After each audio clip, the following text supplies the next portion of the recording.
every year. And Okay, so then,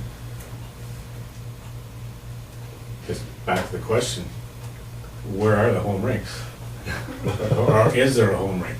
Is that, we toyed with the idea of calling the teams various names.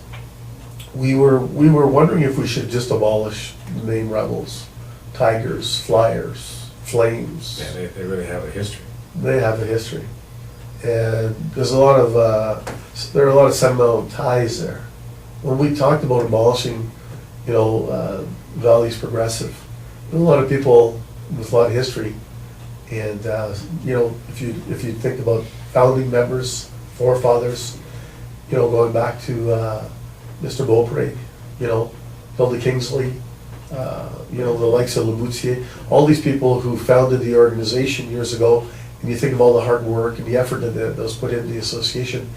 When we talked, and these were tough discussions that we had at the board level, and it was hard. It was a hard sell. So we toyed with the idea of keeping the names or coming up with brand new names.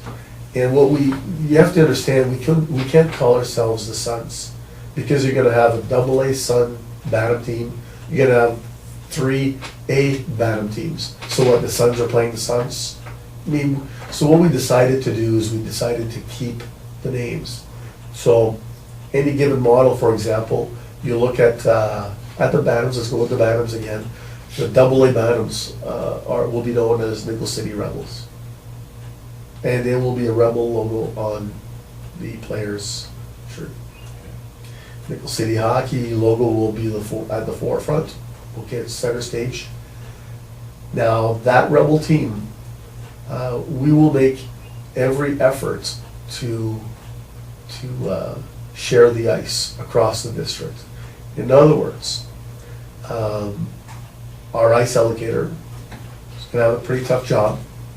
We have all this ice for 28 teams, and their job, it should be shared amongst 2 or 3 people, will be to ensure that we move the ice around the district. In other words, even though we're calling it the Rebels, we're not necessarily saying that they will play every game and they will have every practice in the east portion of the district.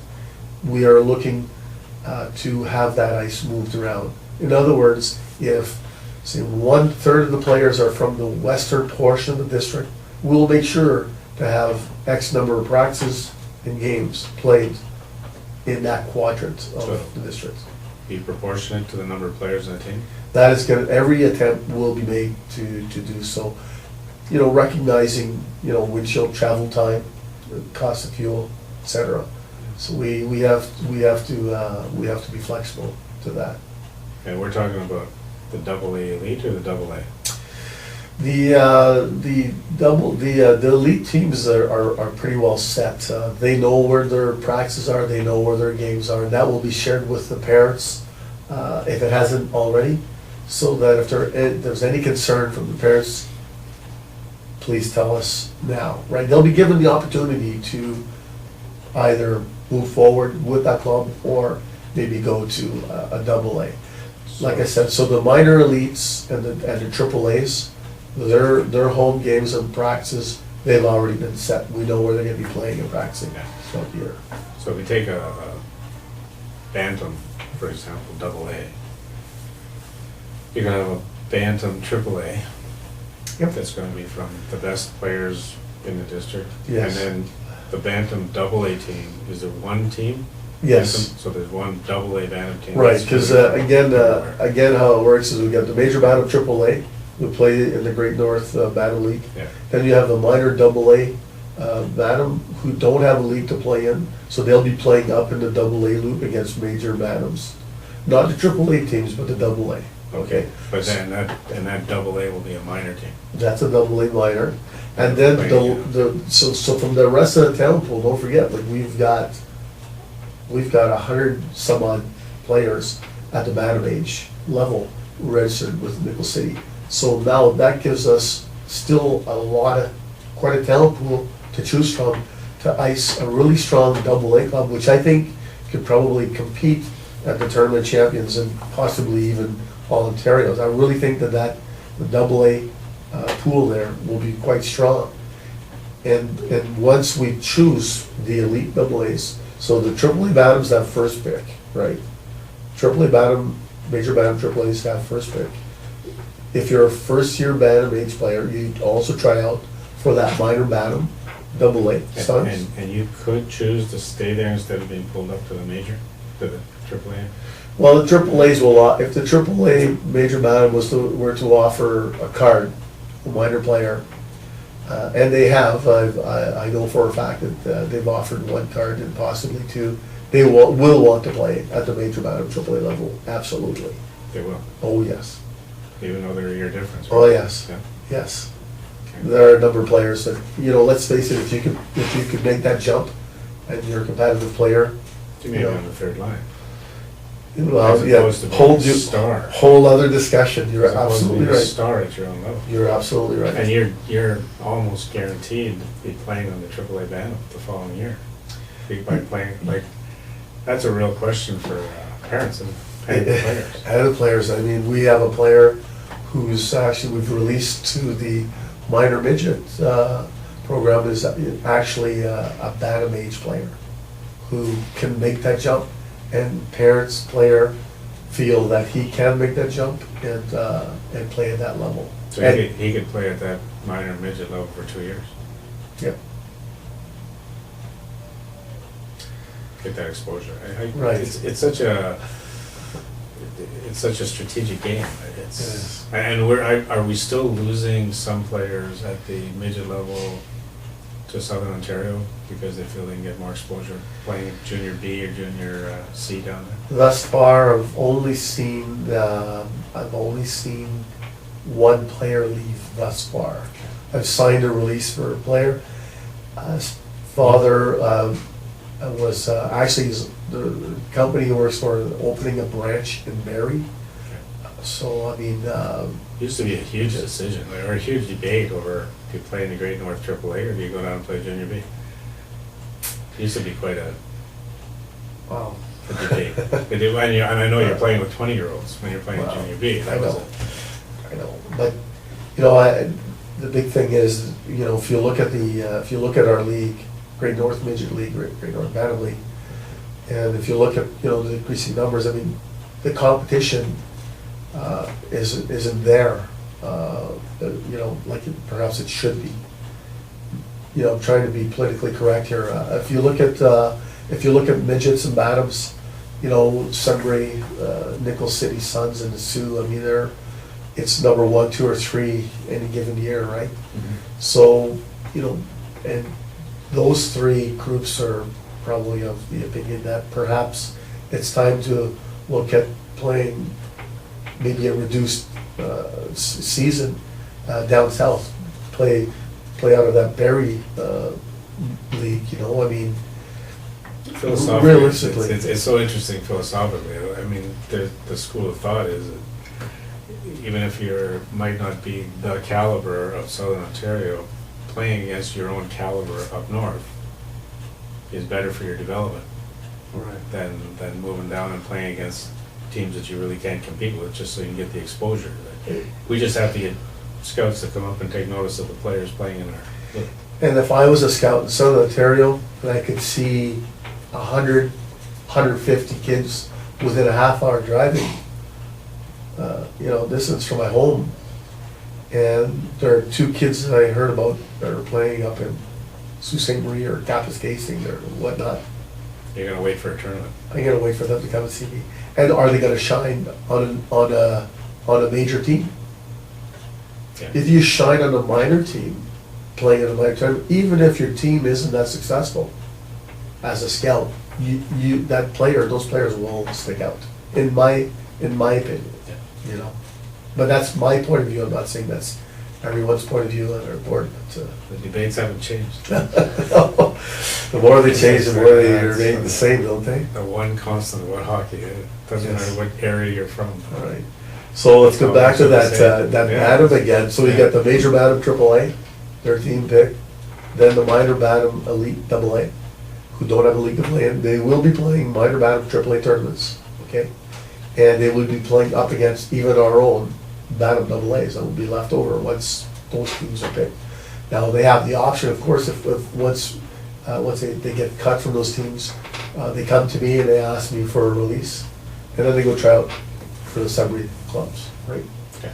So But that's at- the first At step. the very least, I guess whoever's left then plays at the A level, Bantam A. Right. Right. So your double A's are gonna be traveling a lot too. Your double A Bantams. Double A To Bantams. Great North League or, No, the Double A Bantams will be playing in the Great North, or in the Nickel District League. how many teams will be there? I would think there will probably be, like last year, 7 teams. 7.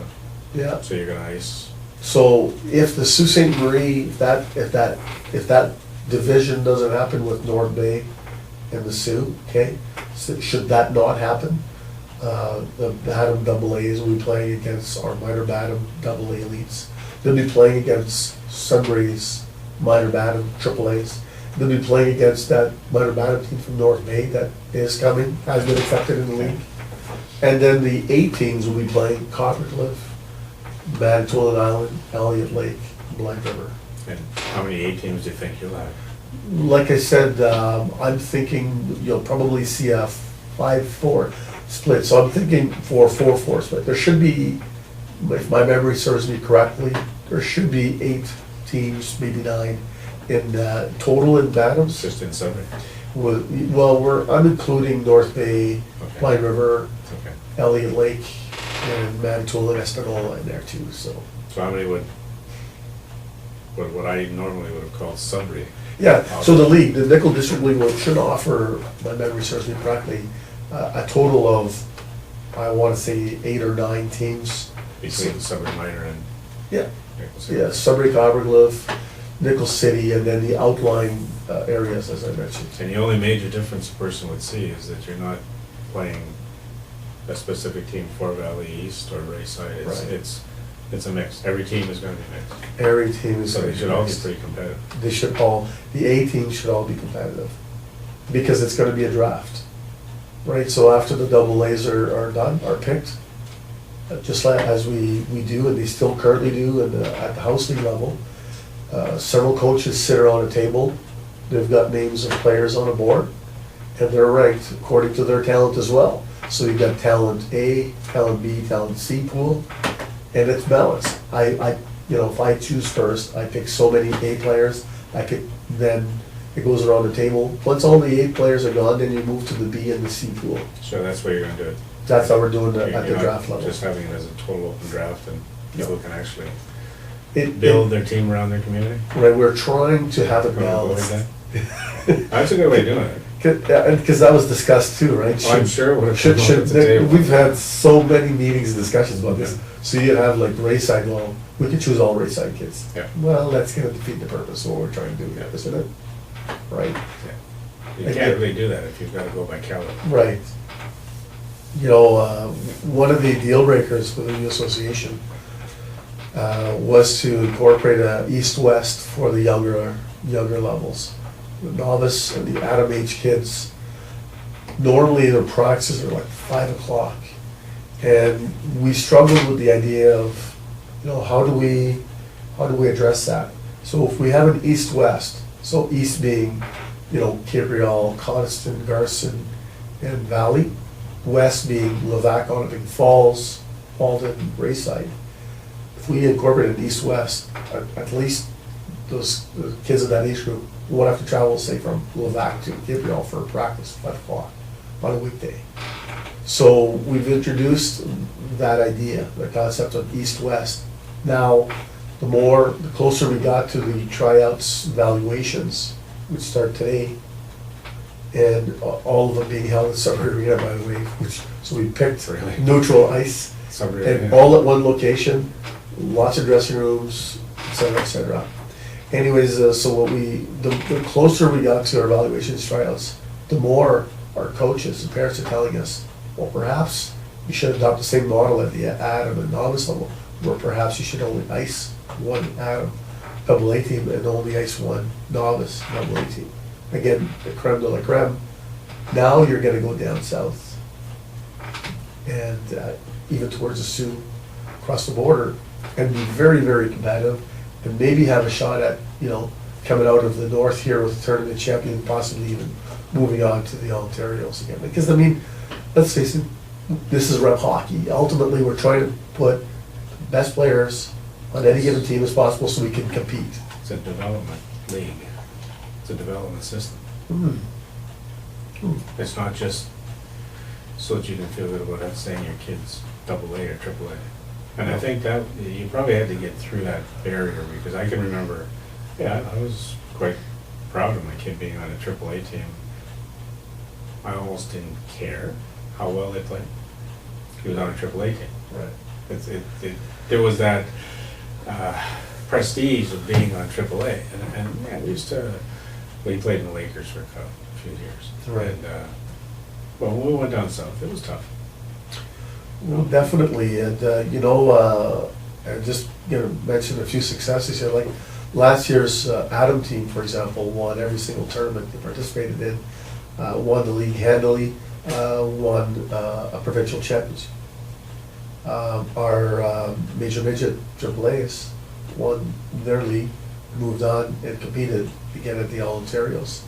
So I think by promoting this, by actually putting this program together, I think we should be able to compete that much better against our southern partners. That's our guide, right? That's our gauge, it's a benchmark. You've got to compete with it. We have to, right? I mean, what's the sense of icing teams just for the sake of icing and calling them rep teams? Because now I truly feel that our Bantam double A's are gonna compete at a Bantam double A tournament. Yeah. And our A teams, even though balanced, should also do quite well at the A level. Now, you said that earlier about prestige when you made that comment. We also discussed the idea of, if you look at our team models, and you'll see that one of our goals is obviously to be one of the leaders as far as rep associations in the province. Okay, and what we aspire to do is aspire to be competitive at every level, from A to AAA, novice to midget. And I think if we do it properly, it can work, as long as everybody buys into the program. And I think we're making we're being very lenient. We've made a lot of modifications to try and get, everybody on board. Now, we propose to ice AAA, AA, B, and C clubs. And the consensus is, the feedback we're getting from a lot of parents is that they don't want their child on a B team. I was going to say, there's not much difference between B and house league, is there?